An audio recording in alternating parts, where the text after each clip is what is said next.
Shalom, shalom, peuple d'Eya, shalom, la famille, Shabbat shalom, à tous les rachetés.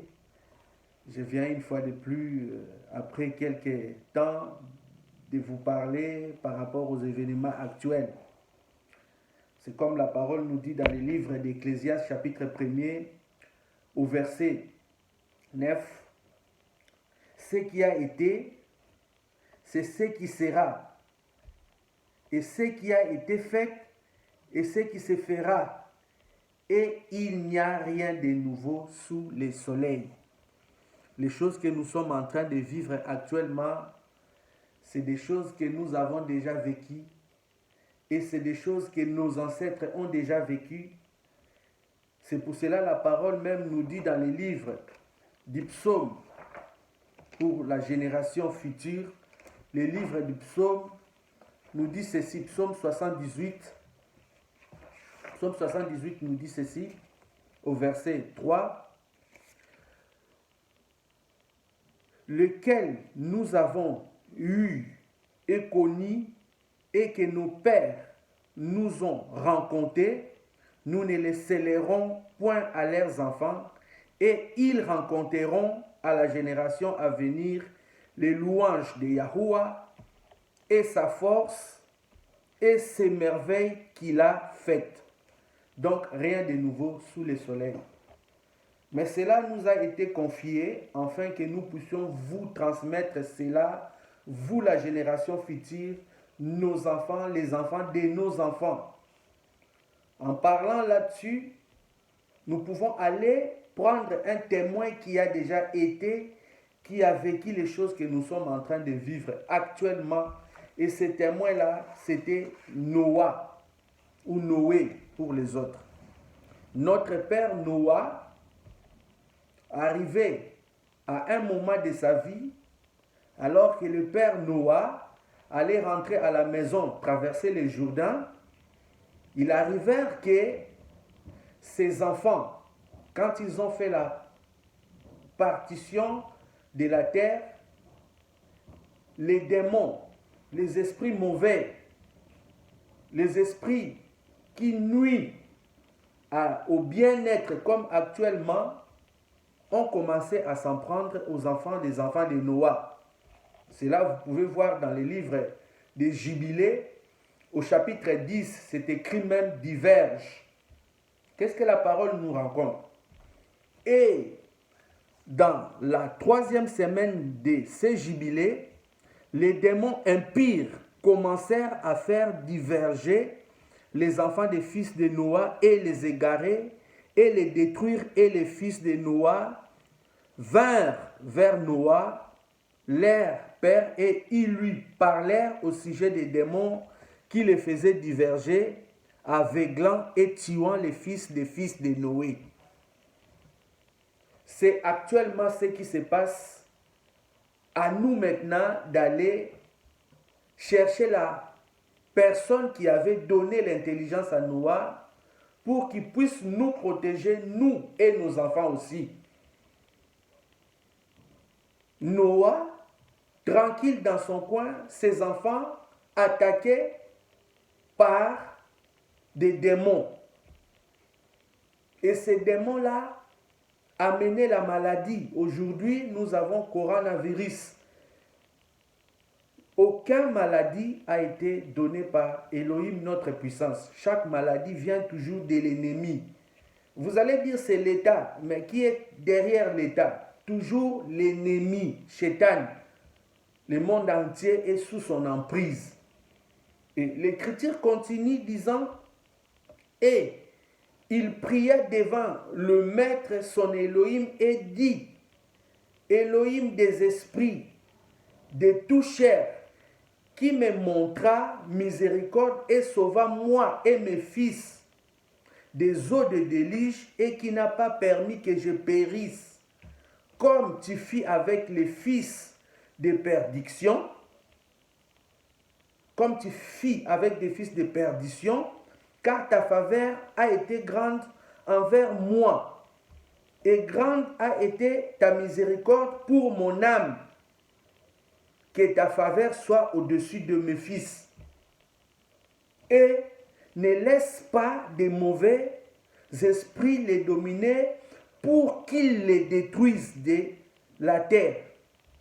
Mais bénis-moi avec mes fils, que nous puissions grandir et multiplier et remplir la terre. Et tu sais comment les vigiles, le père de ces esprits agissant dans mon temps. Donc Noé est en train de parler des choses qui se sont passées avant les déluges. Vous devez savoir dans les livres de Jachère ou les livres de Juste, Elohim, la cause qu'il a fait que la terre de Noah soit engloutie ou inondée dans le déluge, c'était les comportements, les habitudes, la façon que le peuple agissait en ces temps-là. La parole nous dit que les hommes commençaient à prendre les lions et mélanger les lions avec un jaguar pour que ça donne jaglon. Ils prenaient les tigres mélangés avec, donc c'est le croisement, ils croisaient les tigres avec les lions pour que ça donne tiglon, et ainsi de suite. Alors, Elohim, il a créé toutes choses bonnes, conformément au livre de Genèse, chapitre 1er, verset 12. Chaque semence se reproduisait selon son espèce, et Elohim avait vu que tout ce qu'il avait pu créer était bon. Mais l'homme, par l'intermédiaire de Satan, ont commencé à faire des choses horribles, des relations illicites, ce qui n'était pas toléré par Yahuwah, et c'est ainsi que la terre a été tuée par le déluge. Maintenant, les mêmes démons-là ont voulu chercher par tous les moyens, après le déluge, à s'attaquer aux enfants, des enfants de Noah. Et les enfants de Noah ont allé chercher Noah pour leur faire part de ce qui s'est passé avec les mauvais esprits-là, mastéma, démons, que nous avons aujourd'hui, nous appelons coronavirus. Il y en a qui disent non, c'est l'État, c'est le gouvernement, le diable veut asseoir l'ordre mondial. Laissez-moi vous lire quelque chose dans les livres d'Ésaïe. Le livre d'Ésaïe, il y a un passage qui nous dit quelque chose de formidable. Ésaïe 51, verset 4. La parole nous dit: écoute-moi donc attentivement, mon peuple, et prêtez-moi l'oreille, vous, ma nation, car la loi sortira de moi et j'établirai mon jugement pour être la lumière des peuples. La lumière de quel peuple? De nous, son peuple, les justes, les Bana Yachara, les Israélites. La loi ne peut pas venir de l'ennemi. L'ennemi n'a rien créé. L'ordre mondial qu'ils sont en train d'appeler l'ordre mondial, c'est l'intronisation de Satan. Mais cela n'a pas d'importance pour nous, les enfants d'Israël, parce que l'écriture est claire. Écoutez-moi donc attentivement, mon peuple, et prêtez-moi l'oreille, vous, ma nation, car la loi sortira de moi et j'établirai mon jugement pour être la lumière des peuples. C'est notre Elohim qui doit nous gouverner. C'est notre Elohim qui doit établir sa loi, pas Satan. Du temps de Moshe, dans les livres d'Exode, vous devez savoir toutes ces choses-là. La parole nous dit dans les livres d'Exode, chapitre 12, verset 23, que Elohim, quand il voulait exterminer, ça c'est Elohim, il voulait exterminer ce peuple-là, l'Égypte, qui faisait du mal à son peuple Israël. Il avait donné un signe. Le signe, c'était quoi? L'Écriture nous dit: puis vous prendrez un bouquet d'hysope et les tremperez dans le sang qui sera dans un bassin, et vous arroserez du sang dans le sang qui sera dans les bassins, les linteaux et le deux poteaux, et nul de vous ne sortira de la porte de la maison jusqu'au matin. Alléluia. Alléluia. Nous sommes confinés. Pour nous, c'est une bonne chose. L'Écriture nous dit dans le livre des Romains, chapitre 8, verset 28, que toute chose concourt au bien de ceux qui aiment Yahuwah, ou toute chose concourt au bien de ceux qui aiment Elohim et de ceux qui sont appelés selon son dessein. Quand ils sont en train de leur faire, ce qu'ils sont en train de faire, pour nous les enfants de Yah, le confinement est une bonne chose. Pourquoi? Parce que s'il s'avère qu'ils ont préparé un coup pour ceux qui seront tête dure ou qui vont s'entêter, mais néanmoins, nous serons protégés. Elohim va prendre soin de nous, comme il a fait du temps de Moshe, du temps de Noé, et ça a toujours été la même façon de faire de notre puissance. Donc, n'ayez pas crainte de quoi que ce soit. Il a anéanti en ce temps-là déjà ceux qui faisaient du mal aux enfants de Noah, en laissant 10 parts pour que les fils des hommes puissent être tentés. C'est ce qui est marqué dans les livres des Jubilés, chapitre 10. Vous comprenez? Mais il a montré aux enfants de Noé et aux enfants de Noé comment se faire avec les démons-là. C'est que Mastéma envoyait pour leur donner des maladies, pour les exterminer. À nous aussi, comme du temps de Moshe, il était question du sang dans les linteaux. Nous avons Yahushua Mashiach qui nous dit dans le livre de Marc 16, voici les miracles qui accompagneront ceux qui auront cru. Nous avons le nom de Yahushua Mashiach en nous. La foi parfaite qui pourra faire que cette maladie-là n'a pas d'autorité sur nous. Mais nous devons respecter ce que les autorités nous ont demandé. Remarquez que dans le livre d'Ésaïe, Ésaïe chapitre Ésaïe 21, non, Ésaïe 26. Ésaïe 26, le livre d'Ésaïe 26, il y a quelque chose de formidable qui nous est dit là, conformément à ce que je suis en train de vous dire par rapport à ce qui s'est passé au livre d'Exode, chapitre 12 là-bas, 23, où Yahuwah avait demandé aux enfants d'Israël de rester confinés dans leur maison, mais de mettre le sang sur les linteaux. C'est la même chose qui nous est dit dans les livres d'Ésaïe. Ésaïe 26. Prenons le livre d'Ésaïe 26. Ésaïe 26, la parole nous dit, Ésaïe 26, 21. Ésaïe 26, 21, la parole nous dit dans Ésaïe 26, 21, quelque chose de formidable que nous devons lire. Il est dit, 21,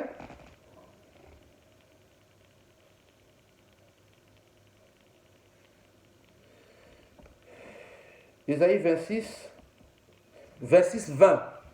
Va mon peuple, entre dans ta chambre et ferme ta porte sur toi. Cache-toi pour un petit moment jusqu'à ce que l'indignation soit passée. L'indignation ici, ça ne peut être que de l'ennemi. Du temps de Moshe, l'indignation, c'était contre les enfants de l'Égypte qui maltraitaient nous, les peuples de Yah. Mais au jour d'aujourd'hui, l'indignation, c'est contre les peuples-là. Les peuples-là qui n'écoutent jamais Elohim, qui n'ont pas de puissance, qui n'acceptent jamais la parole. Les mangeurs des choses abominables, conformément à Deutéronome chapitre 14, verset 1 jusqu'à 18 là-bas. Elohim a donné la nourriture appropriée pour l'homme. Elohim a donné les choses que l'homme doit faire et ce qu'il ne doit pas faire. La Torah n'est pas la sagesse infinie de notre Yahuwah. La Torah, c'est une partie de la sagesse que Elohim nous a donnée pour que nous puissions suivre cela, afin que nous puissions vivre en paix sur la terre que lui-même a créée. Maintenant, quand vous commencez à faire marier homme entre hommes, souvenez-vous du livre des justes, souvenez-vous de ce qui s'est passé du temps de Noé, du temps de Sodome et Gomorrhe. C'était quoi? L'homosexualité. Souvenez-vous des choses mauvaises que vous êtes en train d'imposer les gens. La viande la moins chère, c'est les porcs. Alors que la parole nous demande de ne pas toucher à la viande du porc. Les porcs, c'est les charognards. C'est la viande qui n'est pas appropriée à l'homme. Le porc a été créé pour nettoyer la terre de notre puissance, notre Elohim. Mais vous avez laissé des personnes manger les porcs, vous obligez même les gens à acheter cette viande-là le moins cher. Mais vous, le peuple d'Eya, suivez ce que la parole nous dit. Ésaïe chapitre 26. Va mon peuple, entre dans tes cabines et ferme ta porte sur toi. Cache-toi pour un petit moment jusqu'à ce que l'indignation soit passée. Comme du temps de Moshe. Exode chapitre 12, verset 23 là-bas. Restez dans votre chambre jusqu'au matin, mais néanmoins, mettez le sang sur les linteaux. Quand l'ange exterminateur passera, dès qu'il verra le sang, l'Écriture dit, dans ce passage-là, on peut lire ça, Exode chapitre 12.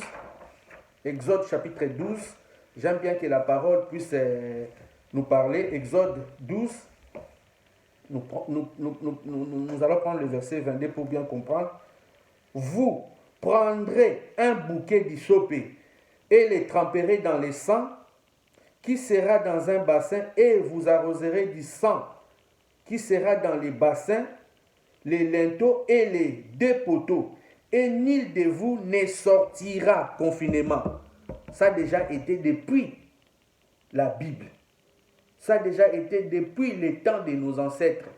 Il n'y a rien de nouveau sous le soleil, comme je vous ai relaté dans les livres des Cantiques, chapitre 1, verset 9 là-bas. Et maintenant, car Yahuwah passera pour frapper l'Égypte et il verra le sang sur les linteaux et sur les deux poteaux, et Yahuwah passera par-dessus la porte et ne permettra point que les destructeurs entrent dans votre maison pour frapper.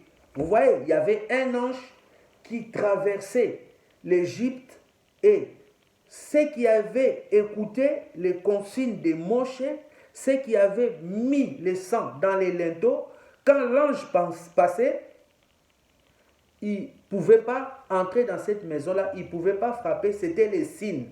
De nos jours, Marc 16, 17 nous dit, voici les miracles qui accompagneront ceux qui auront crié. Nous avons le nom de Yahushua Mashiach en nous, nous avons son sang qui nous a lavés, donc il n'y a rien qui pourra nous arriver. Pour terminer, le livre que j'aime beaucoup, de Timothée, nous dit ceci. Excusez-moi, de Timothée chapitre 3, verset 16. Toute écriture est divinement inspirée et utile pour enseigner, pour convaincre, pour corriger et pour instruire selon la justice. L'instruction, c'est la Torah. Il y a la correction dans la Torah, il y a l'enseignement dans la Torah. Qu'est-ce que nous pouvons chercher? Nous avons compris ce qu'Elohim veut nous parler là-dessus. Sachez-le que le monde entier ne pourra rien contre vous parce que vous êtes son peuple. Que Yahuwah vous barouk, que Yahuwah vous augmente, confinez-vous car cela s'est déjà passé dans la parole. Le livre des Cantiques, chapitre 1, verset 9, nous a parlé de rien de nouveau sous le soleil. Mais néanmoins, nous sommes protégés par la puissance d'Israël. Que Yahuwah vous barouk. Shalom à mon frère Abe Galokene Onangila, le coach. Shalom à mon frère Charles Yahozi, à la sœur Cathy Yaweli et toute sa famille, à mon frère Papi Lingele, à tous les frères de la famille Shabbat Shalom, Gauthier Lula, Philippe Makanda, Chambouiwetu, Gigi Kapongo et à tout le monde. Voilà ce qu'on avait à dire. Que Yahuwah vous barouk. N'oubliez pas de faire Modéane chaque matin. N'oubliez pas vous les hommes, la lecture d'Exode chapitre 20, les matins et les soirs, et les femmes, les matins, Exode 20, et avant de descendre dans votre lit, la lecture ou la prière des Modéani. Shalom, shalom.